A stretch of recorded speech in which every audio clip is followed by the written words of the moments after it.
Hello, welcome back to the channel. And today I thought I'd talk about my experience of owning an EV. So last July, pretty much 12 months ago, we bought a MG ZS EV. It's a 2019 model. When we bought it, had 8,500 miles on the clock, and it cost us about £22,000. And the reason why we decided to go for an EV is because we basically just wanted to give it a go and see how it worked for us, whether it would save us money. And our previous car, which was a 2015 Hyundai i40, was getting to a point where it was getting close to have done 90 to 100,000 miles, and things were just starting to go wrong on it. So the brakes were starting to need replacing, the clutch, or something in the clutch, the dual mass flywheel in the clutches had gone. So it was starting to get to a point where it was starting to cost it quite a bit of money to run.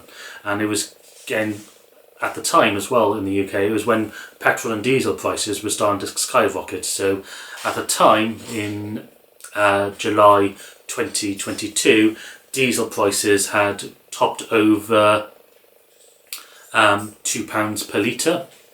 And also we were starting to see places like Bristol starting to introduce a low emissions zone.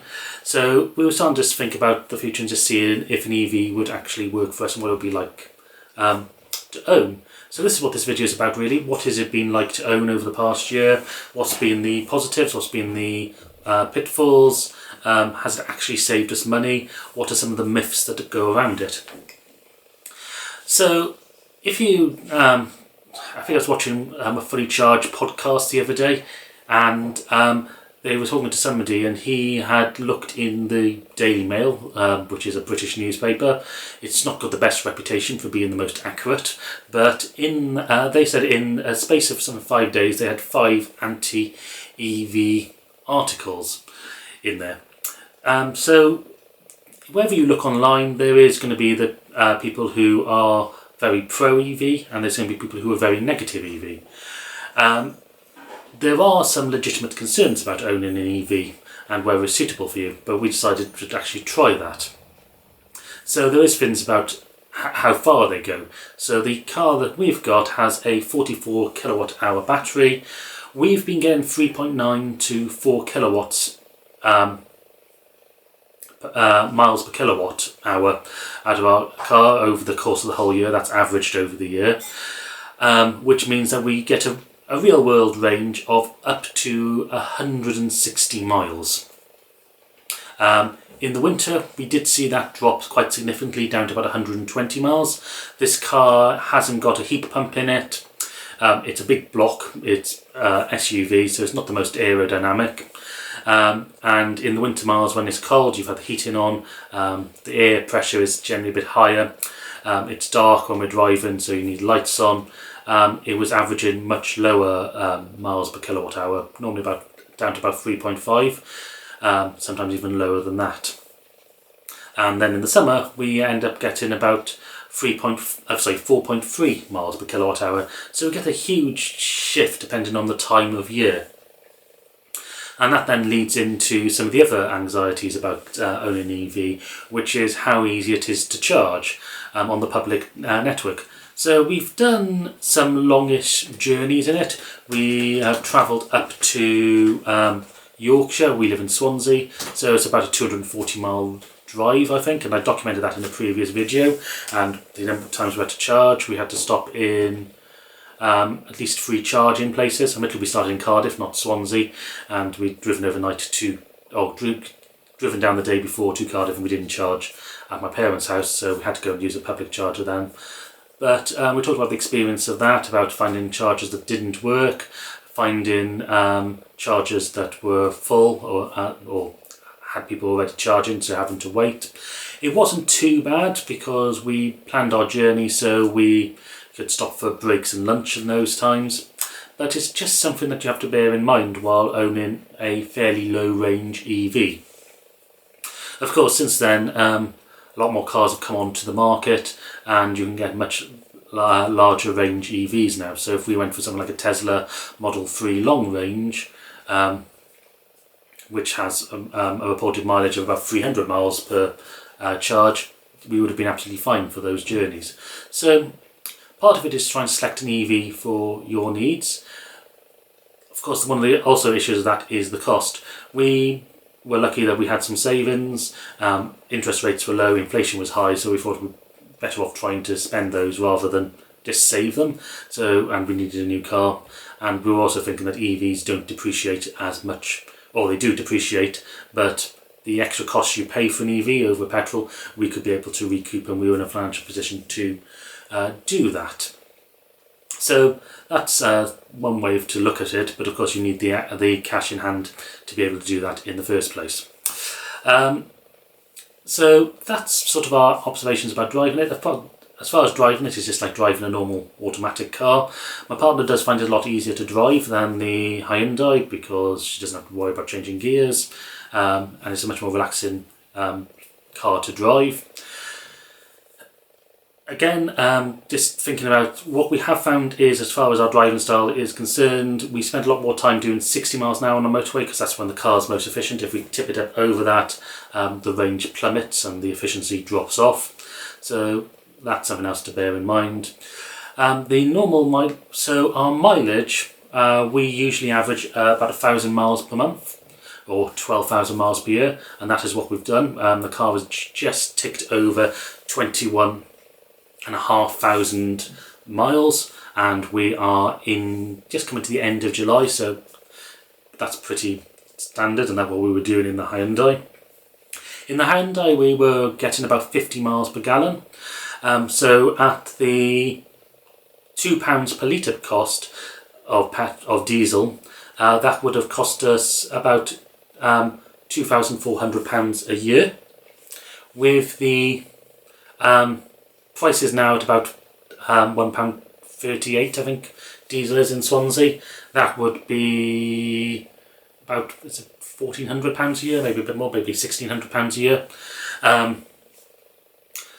So that's the sort of price we were paying per year for running that diesel car just in petrol, just in diesel.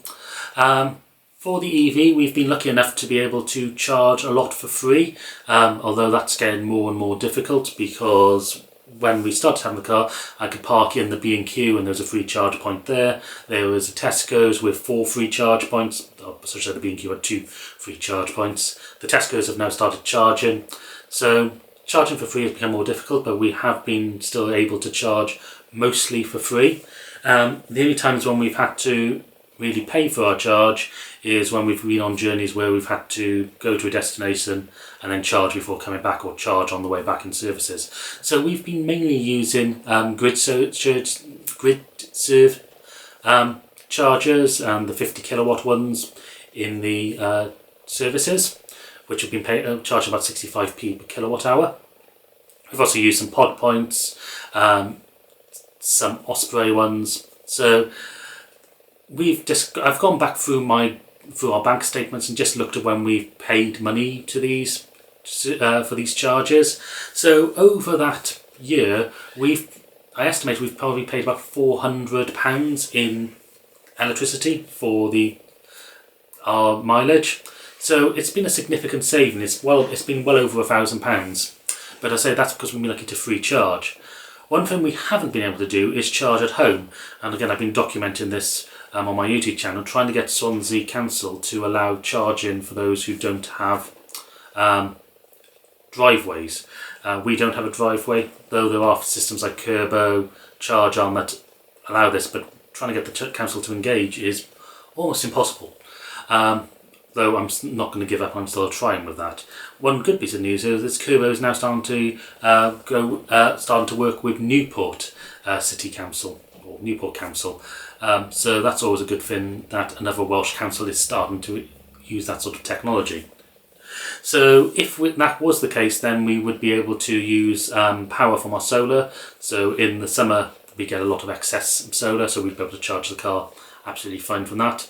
In the winter we would probably move on to something like a Octopus tariff, which has a cheap nighttime rate, and be able to charge from that, in which case we would be paying probably about 3p per kilowatt hour of 3p per mile, sorry, to go into the car. And that compares to the old Hyundai, which would at £2 or at, let's say, £1.50 a litre would have been about 14 pence per litre. If we did happen to rely on the grid surf charges, we're talking 16-17 pence per mile for the electric car. So you can see there's a huge range, and whether it's financially better to have an EV for just in terms of fuel cost compared to electric charge, it really depends on what your situation is. For us, it's worked out just because we can get the free charging. So for other notes I've found is that people say that the servicing costs for EVs is much less. Yes, because you don't have to replace oil. Brake pad wear is less because of the regenerative braking, and there's less moving parts, so less stuff to go wrong.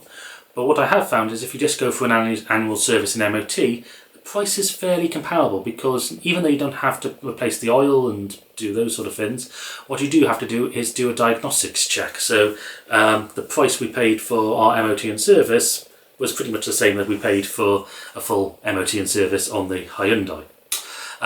Part of that might have been because there's not much competition in this area. It was really difficult to find a garage in Swansea that serviced EV. There is one literally around the corner, but the Quick Fit that we tend to use don't offer it yet. And yeah, it was just generally quite difficult to find someone to service an EV.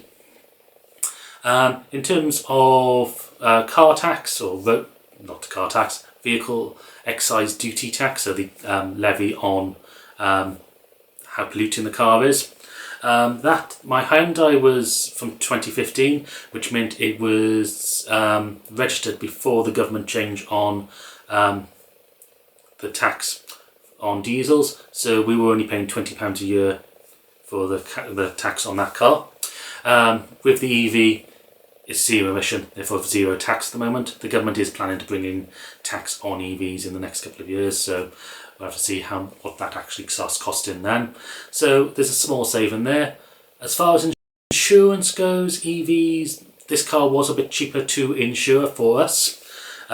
Though this year the price of insurance has jumped massively, but that's true across the board for all insurances.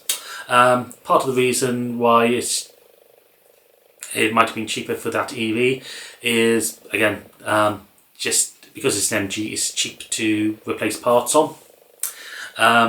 Although the overall value of the car was much higher than the Hyundai.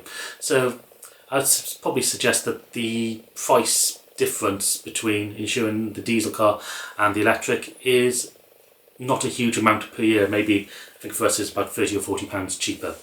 So that's been my observations of owning the electric vehicle. Hope you found that video interesting. If you haven't already subscribed, please hit the subscribe button.